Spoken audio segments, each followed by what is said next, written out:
الفاتحة. أعوذ بالله من الشيطان الرجيم.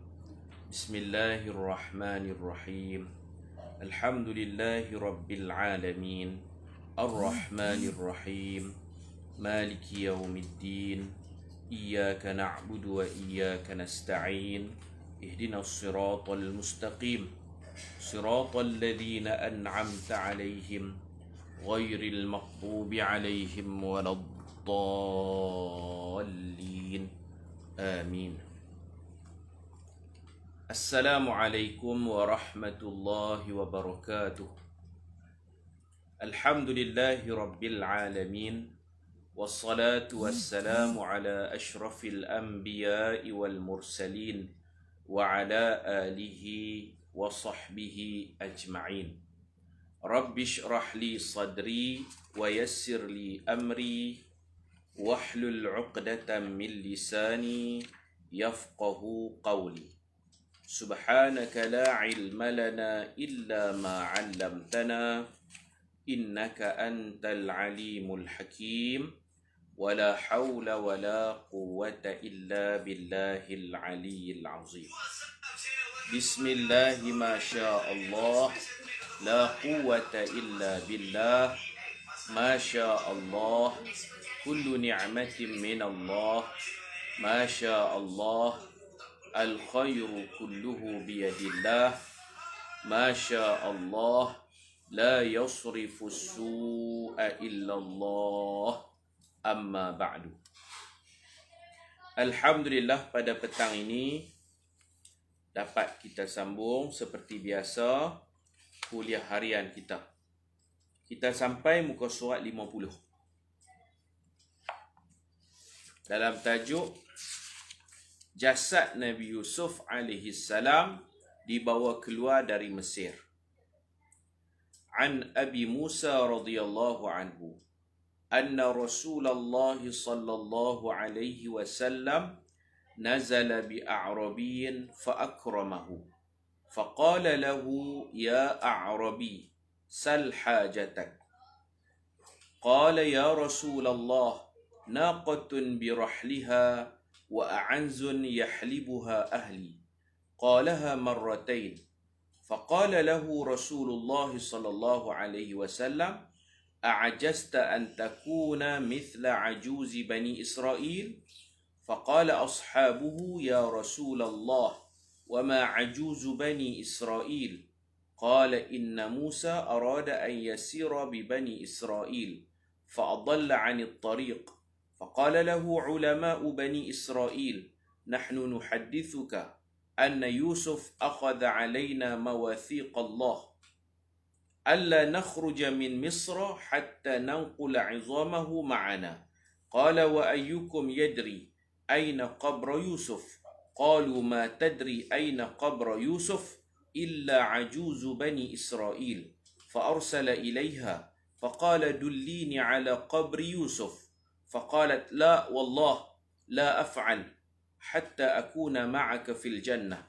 قال وكره رسول الله ما قالت فقيل له أعطها حكمها فأعطاها فأتت بحيرة فقالت انضبوا هذا الماء فلما نضبوه قالت احفروها هنا فلما حفروا إذا عظام يوسف فلما أقلوها من الأرض فإذا الطريق مثل ضوء النهار. رواه الحاكم. Artinya daripada Abu Musa radhiyallahu anhu, sesungguhnya Rasulullah sallallahu alaihi wasallam pernah menjadi tetamu di rumah seorang Badawi. Badawi itu memuliakan Nabi dengan layanan yang baik. Kemudian Nabi berkata kepadanya, wahai si Badawi, mintalah kepadaku apa hajat kamu. Badawi itu pun meminta seekor unta yang lengkap untuk ditungganginya dan beberapa ekor kambing betina supaya keluarganya dapat memerah susunya. Beliau mengulangi permintaan ini sebanyak 2 kali. Lalu Rasulullah SAW bersabda, apakah engkau tidak mampu bersikap seperti seorang perempuan tua dari kalangan Bani Israel. Para sahabat bertanya, siapakah perempuan tua Bani Israel itu? Baginda bersabda, sesungguhnya Nabi Musa tersesat jalan ketika ingin membawa Bani Israel keluar dari Mesir ke Baitul Maqdis. Lalu ulama Bani Israel berkata kepadanya, kami ingin bercerita kepada kamu, sesungguhnya Nabi Yusuf pernah mengambil perjanjian dengan kami atas nama Allah bahawa kami tidak boleh keluar dari bumi Mesir sehingga kami menanggung tulang belulangnya, yakni mayatnya, bersama kami. Kemudian Nabi Musa bertanya, siapakah di kalangan kamu yang mengetahui di mana kubur Nabi Yusuf? Mereka berkata, tiada siapa pun yang mengetahui kuburnya kecuali hanya seorang perempuan tua Bani Israel. Lalu perempuan tua itu dipanggil datang. Nabi Musa berkata kepadanya, tunjukkan kepadaku di mana kubur Nabi Yusuf. Perempuan itu berkata, demi Allah, saya tidak akan menunjukkan kuburnya kepada kamu sehingga engkau berdoa, aku dapat bersamamu di dalam syurga. Nabi Musa tidak berapa suka dengan permintaan itu, lalu diwahyukan kepadanya supaya memenuhi permintaan perempuan itu. Kemudian perempuan itu membawa mereka ke sebuah tasik dan berkata, cedoklah air tasik ini sehingga kering. Selepas mereka mencedoknya, beliau berkata, galilah di sini. Selepas itu mereka pun terjumpa mayat Nabi Yusuf dan mengeluarkannya dari tanah.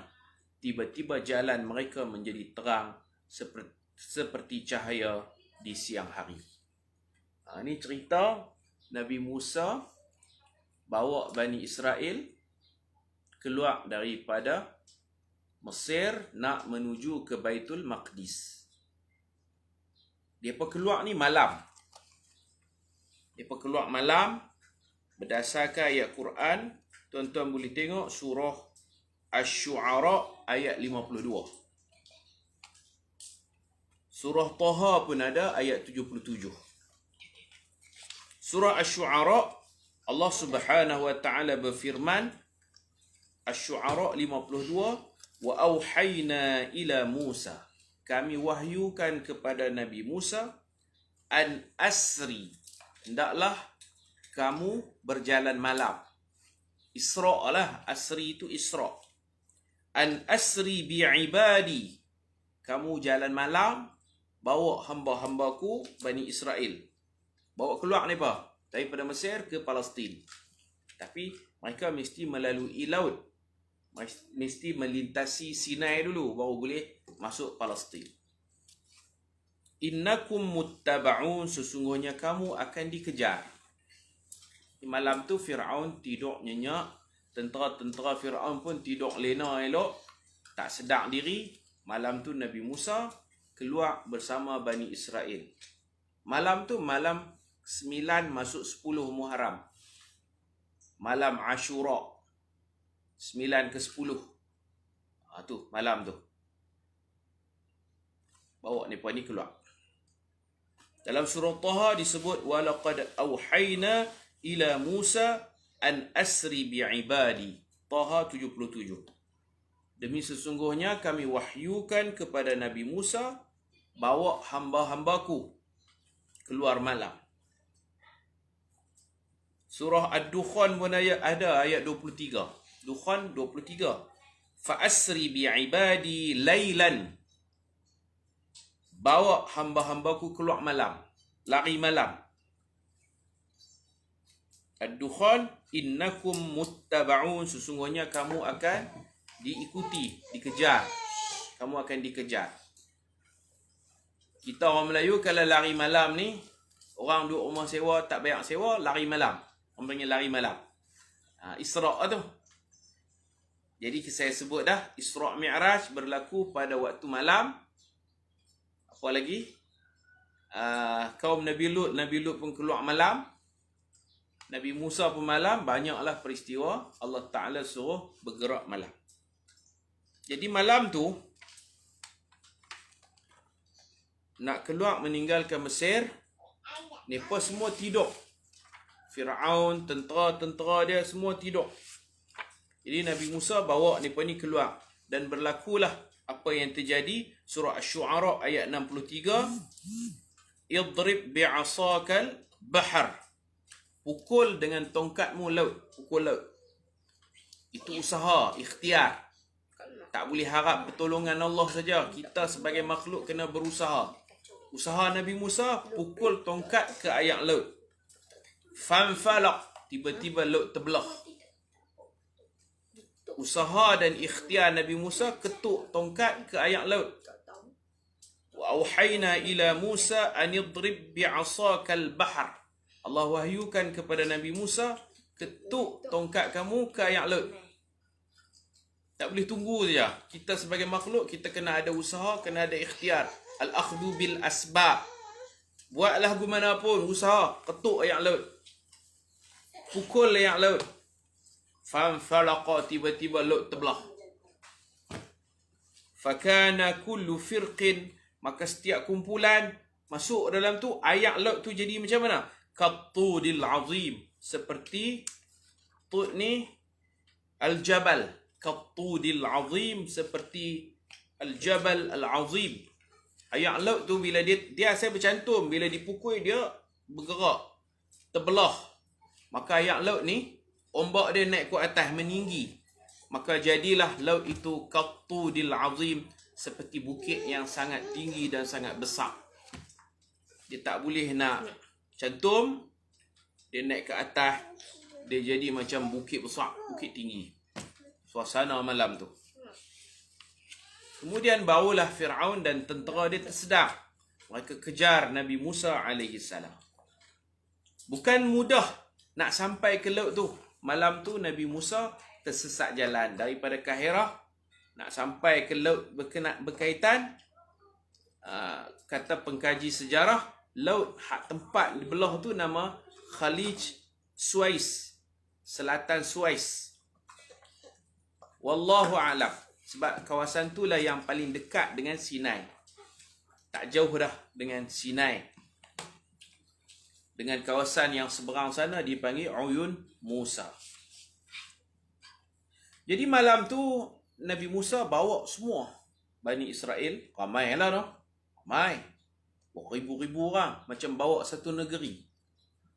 Semua orang Bani Israel yang ada di Kahirah, yang ada di mana-mana, yang ada di Fayum ke, di mana tempat, di mana-mana negeri, semua berkumpul malam tu, bergerak sama-sama. Nabi Musa jadi ketua. Bayangkan ramai tu. Kita pergi umrah nak pimpin 40 orang pun payah. Nak pimpin 20 orang pun payah kan. Nabi Musa memimpin satu kaum. Dia kata sebahagian pengkaji sejarah dekat selatan Suez. Bahasa Arab panggil Khalij As-Suez. Kat Selat Suez. Jadi di situlah dikatakan, wallahu alam, dikatakan di situlah berlakunya laut terbelah. Apa boleh masuk celah-celah laut. Air jadi kering kawasan tu, dan air laut ni dia jadi meninggi seperti bukit yang besar. Malam tu Nabi Musa sesat jalan.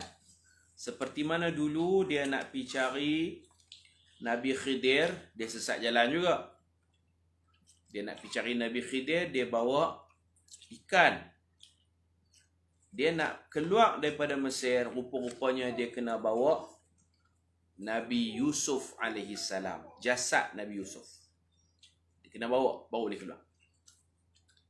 Ini yang Nabi Muhammad cerita di rumah seorang Badawi. Cerita kebijaksanaan seorang perempuan yang dia tahu kubur Nabi Yusuf, di mana Nabi Yusuf dikebumikan. Perempuan tua ni tahu. Bila Nabi Musa suruh dia bagi tahu di mana tempat, sebab dia pun nak korek kubur Nabi Yusuf, nak buat keluar Nabi Yusuf. Kalau buat keluar Nabi Yusuf, baru akan sampai ke laut berkaitan, baru laut akan terbelah dua. Laut ni sebenarnya terbelah dua. Saya keliru, saya kata terbelah 12. Sebenarnya Allah Ta'ala sebut laut terbelah saja. Allah tak abang berapa belahan. Ada ulama tafsir kata sebelah lah. Dia bila terbelah, air tu dia lari pergi tepi. Terbelah, air tu lari pergi tepi. Hak kata 12 tu, yang tu Nabi Musa pukul batu. Batu tu terpancar 12 mata air. Adapun di laut, wallahu alam, ada yang kata dia terbelah 12. Ada yang kata dia terbelah satu lah. Dia terbelah, dia buka jalan. Dia terbelah tu luas.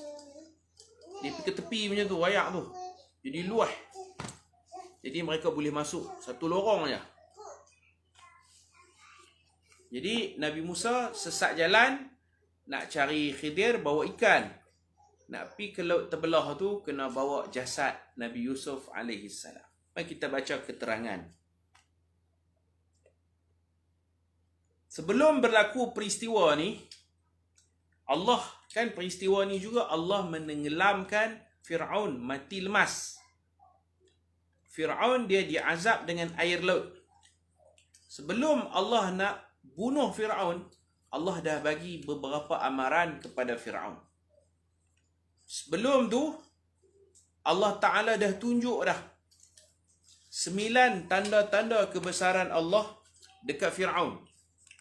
Tetapi Fir'aun tetap takabur. Dia dah lihat dah 9 tanda kekuasaan Allah. Tapi dia masih takabur, besar diri. Dia mengaku Tuhan. Kalau tuan-tuan tengok dalam surah Al-Isra ayat 101. Nabi Musa ni dikurniakan 9 ayat, 9 bukti, 9 mukjizat ada dekat Nabi Musa AS. 9. Surah Al-Isra ayat 101. A'udzu billahi minasyaitonir rajim. Walaqad atayna Musa tis'a ayatim bayyinat. Demi sesungguhnya kami kurniakan kepada Nabi Musa 9 ayat yang nyata, 9 mukjizat, 9 bukti. Bukti kenabian Nabi Musa dan bukti Allah Tuhan. Ada 9. 9 ni apa? Dalam surah Al-Isra Allah Ta'ala kata, Fas'al Bani Israel. Kalau kamu nak tahu 9 ayat ni, tanyalah Bani Israel. Orang Israel, orang Yahudi tahu Nabi Musa ada 9 bukti. Bukti kenabian. Bukti Allah sebagai Tuhan. 9. Fas'al. Kau tanyalah wahai Muhammad, Bani Israel. Keturunan Israel Yahudi. Keturunan Nabi Yaqub. Tanya ni apa? Ni tahu 9 tu apa? Dalam ayat yang lain, Allah jelaskan kepada kita, pasal kita bukan Yahudi, kita bukan Bani Israel. Apakah 9 itu? Allah senaraikan. Yang pertama, semua orang tahu, tongkat Nabi Musa yang boleh bertukar ulang. Fir'aun tengok, tongkat dia boleh tukar ulang. Ahli-ahli sihir Fir'aun pun mengakui, kata ini bukan sihir. Ini mukjizat. Sebab mereka lempak tali, mereka cuma buat silap mata. Tali tetap tali. Orang nampak macam ular. Tali tukang sihir. Tapi tongkat ni memang real. Dia jadi ular betul. Tukang sihir Fir'aun akhirnya sujud beriman kepada Nabi Musa, Nabi Harun dan sembah Allah. Kemudian mereka dibunuh. Fir'aun tengok sendiri. Itu tongkat tu bukan silap mata. Dia jadi ular betul. Lepas tu dia tukar balik jadi tongkat. Satu. Yang kedua, Nabi Musa punya tangan boleh buat magic. Bila dia masuk tangannya dalam celahan baju, adkhil yadaka fi jaybik takhruj bayda. Nabi Musa kalau dia buat masuk tangan melalui celahan baju, tangan dia akan keluar putih, bersinar, bercahaya, bergemerlapan cahaya. Tangan ni mergelip-mergelap. Nak bagi hilang pula tangan ni, seluk balik kot celah-celah ni, jadi tangan biasa balik. Ini bukan sihir, ini mukjizat. Allah tunjuk, pertontonkan kepada Fir'aun. Fir'aun pun, wow. Tapi dia tetap tak beriman. 2. Dia cabar Nabi Musa. Nabi Musa tunjuk tongkat, tunjuk tangan. Ini cabaran, mukjizat berbentuk cabaran. 2. Baki lagi 7. 7 lagi, mukjizat berbentuk hukuman, azab. 7 lagi ni, Allah Subhanahu wa Ta'ala sebut dalam surah Al-A'raf ayat 133. Tadi 2 tongkat, tangan bersinar, 2 dah. 7 lagi, Allah Ta'ala sebut dalam surah Al-A'raf ayat 133 dalam bentuk hukuman. فَأَرْسَلْنَا عَلَيْهِمُ الطُّوفَانِ.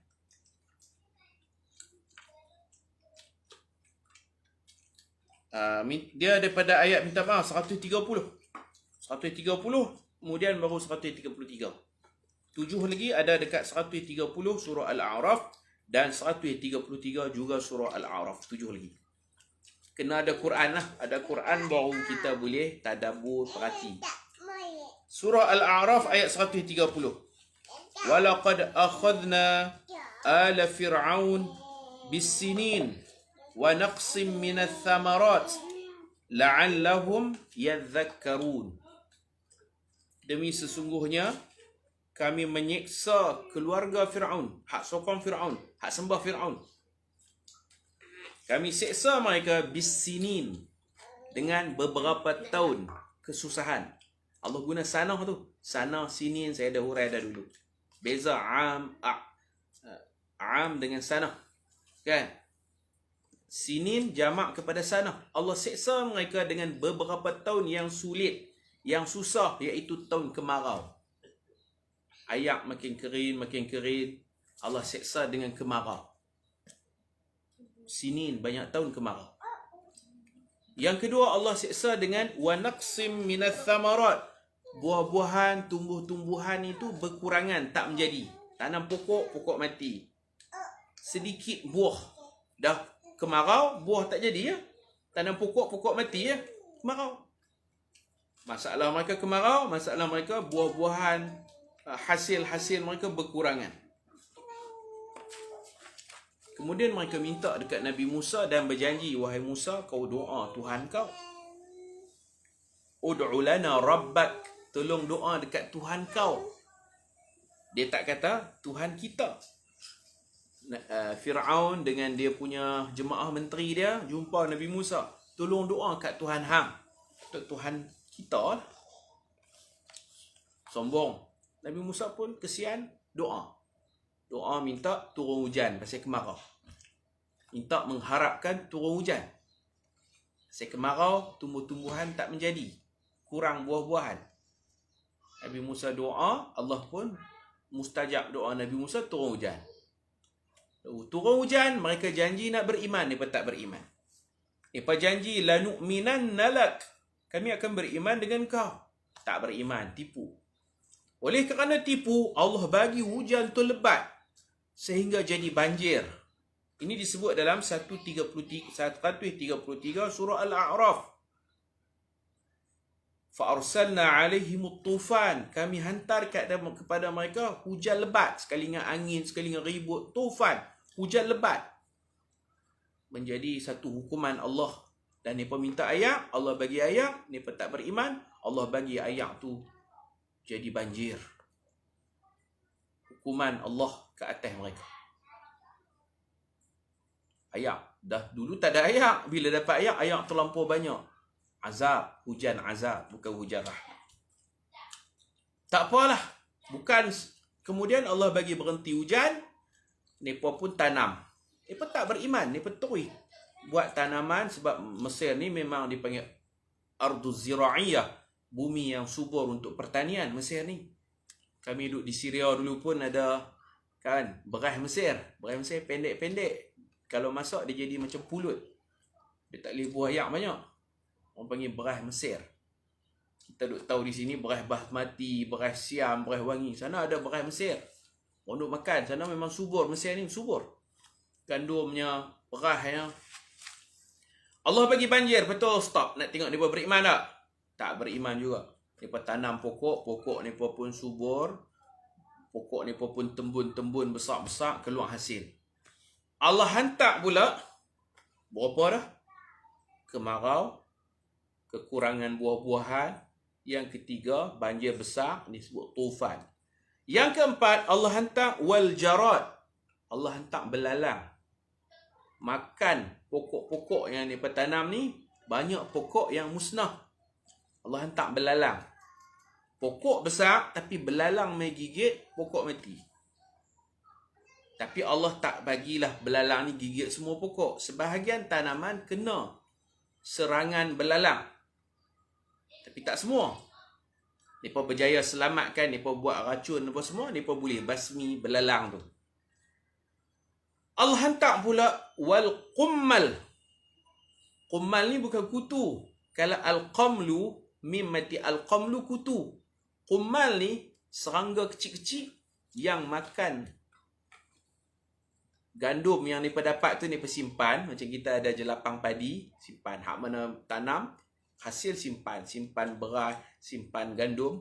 Allah hantar serangga kecil-kecil. Qummal ni dia macam lalat ataupun kecil pada lalat lagi. Dia masuk, dia makan. Dia tinggal kulit je. Dia makan isi. Dia simpan. Bila dia nak jual, timbang-timbang, tinggal kulitnya. Macam kita, tempat kita padi apa panggil? Padi angin lah. Padi angin. Tinggal kulit lah. Isi dalam, qummal ni makan. Serangga ni makan. Belalang dia makan pokok. Qummal ni sejenis serangga kecil. Dia makan padi, dia makan gandum, dia makan tu. Tinggal kulit. Kulit dia tak makan.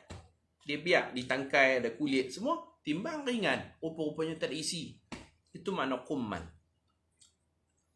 Tak serik lagi. Allah hantar waddafadi' katak-katak. Perkataan katak hanya disebut dalam ayat ni. Sekali tu Allah sebut dalam Quran. Ayat 133 surah Al-A'raf. Kalau nak cari katak, surah lain tak ada. Surah ni. Begitu juga qummal. Ada terjemahan kutu. Ada terjemahan serangga yang makan hasil tanaman mereka. Makan buah. Sekali itu Allah Ta'ala sebut qummal. Lepas tu Allah hantar lagi waddam. Darah. Tang ni saja kalau kita bilang tufan, jarad, qummal, dafadi', dam. 5. Campur lagi dengan sinin, tahun-tahun kemarau. Naqsim minas samarat, kekurangan buah-buahan. 2 tambah 5, 7. Tambah tongkat, tambah tangan Nabi Musa tu sendiri yang boleh menunjukkan mukjizat. 7 tambah tongkat dengan tangan Nabi Musa, 7, 8, 9. Inilah yang dimaksudkan dengan ayat surah Al-Isra ayat 111 yang kita baca tadi. Kami mengutuskan Nabi Musa, kami memberi kepada Nabi Musa 9 ayatim bayyinat fas'al Bani Israel. Begitu juga dalam surah An-Naml, surah Semut ayat 12, surah An-Naml ayat 12, Allah Ta'ala sebut fi 9 ayatin, ada 9 bukti tanda kerasulan Nabi Musa dan sebagai teguran kepada Fir'aun. Ila Fir'aun wa qaumih, sebagai teguran kepada Fir'aun dan kaumnya. Innahum kanu qauman fasiqin, sesungguhnya mereka kaum yang buat kefasikan, buat kejahatan, kezaliman. Bukan Allah Ta'ala terus rentak nyawa dia macam tu. Bukan tak pasal-pasal dia dilempak dalam laut, dia tenggelam. Tak. Allah, Tuhan yang Maha Penyayang, tegur. Tak insaf juga. Allah Arhamur Rahimin, dia kesian kepada hambanya, dia bagi teguran-teguran. Tapi Fir'aun tidak ambil peduli dengan teguran-teguran Allah. Bahkan sebelum dia tenggelam dalam laut tu, Qarun dah ditenggelamkan dalam bumi. Kalau kita baca rentetan ayat, Qarun, dia ni khasaf. Khasaf ni makna Allah bagi dia tenggelam, sehingga sekarang ni dikenali tasik Qarun. Tasik Qarun. Tenggelam dia. Air tak berombak, air tak mengalir, bukan air sungai. Tasik Qarun, komplek Qarun ni. Qarun ni siapa? Dia macam menteri kewangan Fir'aun. Nah? Dia quwwah al-maliyah, kekuatan harta. Qarun duk support Fir'aun dengan harta. Dia macam menteri kewangan. Ada lagi Haman. Haman ni dipanggil quwwatut tanfis wal idariyah, kekuatan pengurusan pentadbiran. Haman ni kita boleh kata Perdana Menteri lah. Fir'aun raja. Haman ni dia bidang pengurusan. Dia Perdana Menteri. Qarun, kekayaan dia. Dia Menteri Kewangan. Di Perdana Menteri, Menteri Kewangan ni antara jawatan-jawatan penting lah. No? Fir'aun raja. Zu sultah, dia ada kesultanan, dia ada kekuasaan. Boleh keluar arahan. Sebagainya, dia raja. Kemudian dia ada lagi, orang panggil quwwatul i'lamiyah, kekuatan sebaran maklumat ni. Menteri Penerangan. Atau bahasa sekarang orang panggil Menteri Media dan Komunikasi. Bahasa sekarang. Kan ada lagi Menteri Penerangan. Saya rasa tak ada dah kot, no? Dalam jemaah menteri ada Menteri Penerangan. Ketua Penerangan adalah parti-parti politik ada Ketua Penerangan. Tapi sekarang orang tak panggil Menteri Penerangan, orang panggil Menteri Media dan Komunikasi. Sebab lah ni penerangan ni dia banyak guna medium Facebook, media sosial ni. Menteri Penerangan. Siapa Menteri Penerangan dia? Saharah, tukang-tukang sihir dia tu duk viral, duk cerita, duk habaq kata hebat, Fir'aun hebat. Tukang sihir dia merata pelusuk kampung ada tukang sihir. Nepal itulah internet bergerak Fir'aun. Jadi Fir'aun memiliki menteri kewangan dia Qarun. Perdana Menteri dia Haman. Menteri penerangan dia ramai tukang-tukang sihir dia. Yang duk mengampu dia, yang duk tunjuk hebat dan duk mengagung-agungkan Fir'aun. Fir'aun dia belagak, bahkan dia menyembelih anak-anak lelaki. Anak lelaki ni 2 kali dia sembelih. Zaman Nabi Musa kecil-kecil dulu, dia nak cari mana budak yang akan mengancam dia. Dia sembelih anak lelaki. Selepas Nabi Musa dah jadi Nabi, dia berhenti sat. Dia malas nak sembelih dah. Dia tak sembelih. Tapi, bila sampai di hujung, dia tengok Nabi Musa punya dakwah tu berkesan.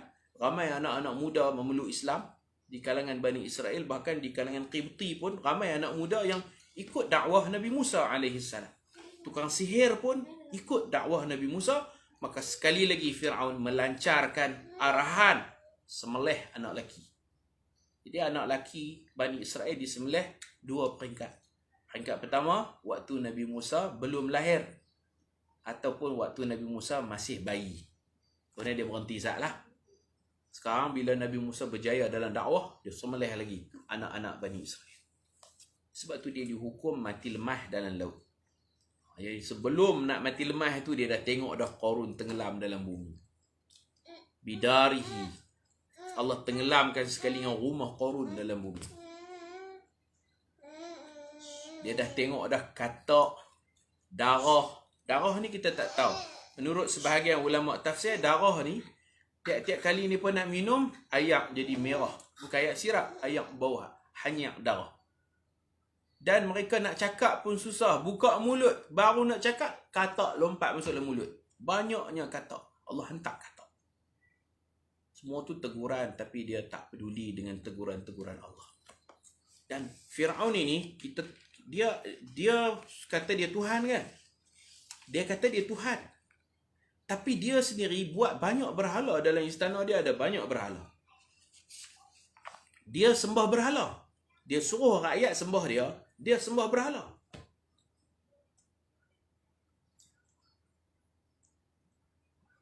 Dia sembah berhala. Rakyat dia sembah dia.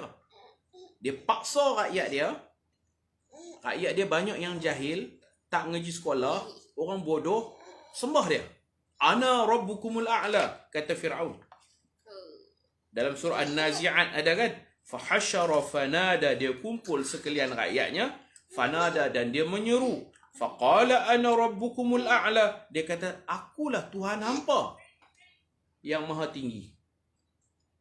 Rakyat kena sembah dia. Dalam senyap-senyap, dalam bilik istana dia, dia buat patung-patung batu, dia sembah berhala. Dia sendiri pun tahu dia bukan Tuhan. Dia tahu Allah itu Tuhan. Tapi kesombongan dia, dia tak mau sembah Allah. Sembah batu lebih baik daripada menyembah Allah Subhanahu wa ta'ala. Ada orang?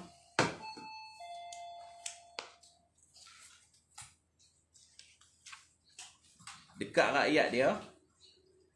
Dia kata apa? Kalau tuan-tuan boleh tengok surah Qasas. Dengan rakyat dia mengaku Tuhan. Tapi dia sendiri tahu aku bukan Tuhan. Sepatutnya dia sembah Allah. Tapi dia rasa Allah itu musuh dia. Allah itu lawan dia, dia ego, dia tak mau sembah Allah. Dia buat batu-batu, dia sembah berhala patung. Apa punya teruk punya Firaun. Depan orang dia paksa rakyat suruh sembah dia. Surah Qasas ayat 38 kita boleh tengok. 38 suratul Qasas. Dia kata dekat rakyat dia, ya ayyuhal malak. Ni dia kata kat menteri-menteri dia, jemaah menteri. Ya ayyuhal malak. Wahai orang-orang besar, menteri-menteri kulah macam itulah. Ma'alimtu lakum. Aku tidak tahu bagi kamu. Min ilahin ghairi. Tidak ada Tuhan lain selain aku. Menteri-menteri ni pun mengampu juga. Ni pun masuk istana. Ni pun tengok Firaun duk sembah berhala. Tapi dia kata kat menteri dia, ma'alimtu lakum. Tak ada bagi hampa min ilahin ghairi. Tuhan selain aku. Dia suruh ilah. Satu Tuhan aja. Aku je Tuhan. Tak ada Tuhan lain. Tapi dia sendiri sembah beberapa jenis patung. Ini disebut dalam Al-Quran. Tuan-tuan boleh tengok surah Al-A'raf ayat 127. 127. Surah Al-A'raf 127. Menteri-menteri dia tahu kata dia sembah beberapa jenis patung. Menteri dia tahu. Ni pun duk tengok lah Firaun duk sujud, duk rokok kat patung A, patung B, patung C, patung D, patung E. Ada beberapa jenis patung. Saya pun tak tahu. Tapi banyak lah. Tuhan apa? Dia minta orang sembah dia. Dia menyembah. Dia disembah dan dia menyembah. Tuhan apa macam ni? Gelong lah. Otak tak betul ya. Mental lah. Macam ni. Punya raja ni memang gila lah. Dalam satu masa, dia minta orang sembah dia. Dalam masa yang lain, dia pula menyembah patung-patung. Orang panggil, yu'bad wa ya'bud. Huwa yu'bad, dia disembah. Wa ya'bud, dan dia menyembah. Tuan-tuan tengok surah Al-A'raf ayat 127. Menteri-menteri dia pun tahu, tapi tak kata apa, bodoh. Mengampu, nak jawatan. Menteri-menteri nak jawatan, diam. Setan bisu. Wa qala al-malak. Menteri-menteri Firaun berkata, min qaumi Firaun. Menteri-menteri ni semua geng Firaun lah. Dia kata dekat Firaun, atadharu Musa. Takkan kau nak biarkan Musa. Wa qaumahu. Nak biar Musa berdakwah dengan kaum dia duk mengamalkan Islam. Atadharu Musa wa qaumahu. Adakah kau nak membiarkan Musa dan pengikut-pengikutnya duk mengamalkan Islam, duk sembah Allah? Liufsidu fil ard. Nanti mereka akan buat kerosakan di muka bumi. Yakni mereka akan jatuhkan kita. Mereka akan ambil kerajaan ni. Mereka akan pegang pentadbiran. Takkan nak biar Musa dan kaum dia. Kalau kau biar, nanti mereka akan merosakkan muka bumi. Wa yadharaka. Dan mereka akan meninggalkan kau. Mereka tak mau sembah kau. Wa alihatak. Dan patung-patung sembahan kau pun mereka tak sembah. Kalau Musa berkuasa, kalau dibiarkan Musa berkuasa, berpengaruh, dia akan tinggalkan kau. Dan bukan takat dia tak sembah kau, patung-patung alihah. Alihah ni jamak. Kalau ilah tu satu. Wa alihatak. Dan patung-patung sembahan kau pun mereka tak akan sembah. Boleh nampak di situ? Wa yadharu alihatak. Tanda di situ. Adakah kamu nak membiarkan Musa dan kaumnya merosakkan muka bumi? Lalu nanti wa yadharak, mereka akan tinggalkan kau, tak peduli kat kau. Wa alihatak, dan sembahan patung-patung kau. Jadi Firaun ini dia menyembah patung, dia suruh rakyat sembah dia. Sembahlah Allah. Jadi betapa saya nak cuba bawa watak Firaun yang jahat, yang mental, yang macam gila ni. Allah tegur dia dengan beberapa teguran, dengan darahnya, dengan kataknya, dengan serangga, dengan jarad, belalang, dengan kemarau, dengan macam-macam teguran Allah. Fastakbaru, mereka takabur. Maka patut sangatlah mereka dihukum dalam laut ni. Kita berhenti dekat ni dulu, tak sempat saya nak baca keterangan ni. Dalam keterangan ni kita akan cerita Nabi Musa membawa Bani Israel keluar dari Kahirah, kemudian tersesat jalan nak pergi ke laut berkaitan tu, nak sampai situ, sesat jalan. Kami ni pukul 1 pagi naik bah. Hotel dekat dengan Giza piramid tu, dekat dengan piramid tu 1 pagi. Malam tu memang tak sempat tidur. 1 ke 2 pagi macam tu. Dalam pukul 1 atau 2 pagi, bah ready dah, bawa pakaian, naik bah. Bah ni bawa kami nak sampai dekat tempat nak ke Sinai, nak sampai dekat laut tu. Lah ni ada terowong, bah masuk terowong. Nak sampai di situ subuh. Jadi pukul 1 pagi bah bergerak. Ni cerita naik bah. Nabi Musa dulu jalan kaki gitu je, ataupun naik unta, naik kuda. Naik bah 1 pagi, pukul 4.30 kot subuh. Kami bersubuh di kawasan yang nak masuk ke belah Sinai. Nak lintas terowong tu, masuk situ. Itu sarapan pagi situ apa sikit.